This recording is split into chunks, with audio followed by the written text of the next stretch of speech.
BLM Kerala Tamil Nadu Pondicherry. തദ്ദേശ തെരഞ്ഞെടുപ്പ് തിരിച്ചടി പരിശോധിക്കാൻ CPI ജില്ലകളിൽ 2 ആഴ്ച തെരഞ്ഞെടുപ്പ് അവലോകനം നടക്കും. തുടർന്ന് 29, 30 തീയതികളിൽ സംസ്ഥാന നേതൃയോഗങ്ങളും ചേരും. സംസ്ഥാന തെരഞ്ഞെടുപ്പിൽ സീറ്റുകൾ നഷ്ടപ്പെടാനിടയായ സാഹചര്യം പരിശോധിക്കും. നിയമസഭാ തെരഞ്ഞെടുപ്പിന് ഇനി അധികം മാസങ്ങൾ ഇല്ലാത്തതിനാൽ തന്നെ അതീവ പ്രാധാന്യത്തോടെയായിരിക്കും CPI അവലോകനങ്ങളെ കാണുന്നത്. തിരുവനന്തപുരം കോർപ്പറേഷൻ ഉൾപ്പെടെ നഷ്ടപ്പെട്ടത് അതീവ ഗൗരവത്തോടെ തന്നെ CPI വിലയിരുത്തും.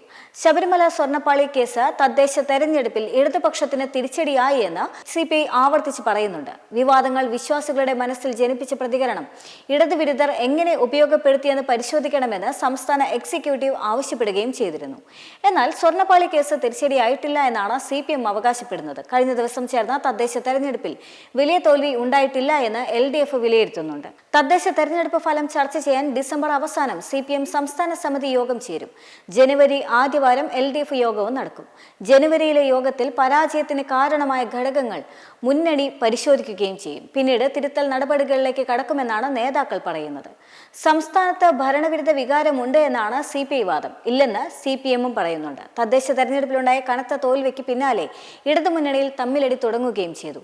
CPM-നെതിരെ ആയുധമെടുത്തുകൊണ്ട് CPI രംഗത്തെത്തിയത് മുന്നണിയെ കലുഷിതമാക്കാനും സാഹചര്യമുണ്ട്. കഴിഞ്ഞ ദിവസം ചേർന്ന CPM സംസ്ഥാന സെക്രട്ടേറിയറ്റ് യോഗം മുഖ്യമന്ത്രി പിണറായി വിജയനും സർക്കാരിനും ഫുൾ മാർക്ക് നൽകിയപ്പോൾ തന്നെ അതിന് വിരുദ്ധമായ നിരീക്ഷണമായിരുന്നു CPI നേതൃയോഗത്തിൽ ഉണ്ടായിരുന്നത്.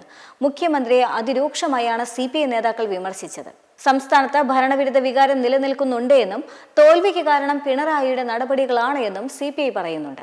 തീരുമാനങ്ങളെല്ലാം തന്നെ മുഖ്യമന്ത്രി ഏകപക്ഷീയമായി കൈകൊള്ളുന്നു എന്നും മുഖ്യമന്ത്രി ഒറ്റയാൾ പട്ടാളമാകാൻ ശ്രമിക്കുന്നുവെന്നും മുന്നണിയിൽ ആലോചിച്ചല്ല കാര്യങ്ങൾ തീരുമാനിക്കുന്നതെന്നും CPI പറയുന്നുണ്ട്. LDF-ൽ കൂട്ടായ ചർച്ച ഒരു ഘട്ടത്തിലും നടന്നിട്ടില്ല എന്നും CPI തുറന്നടിച്ചു.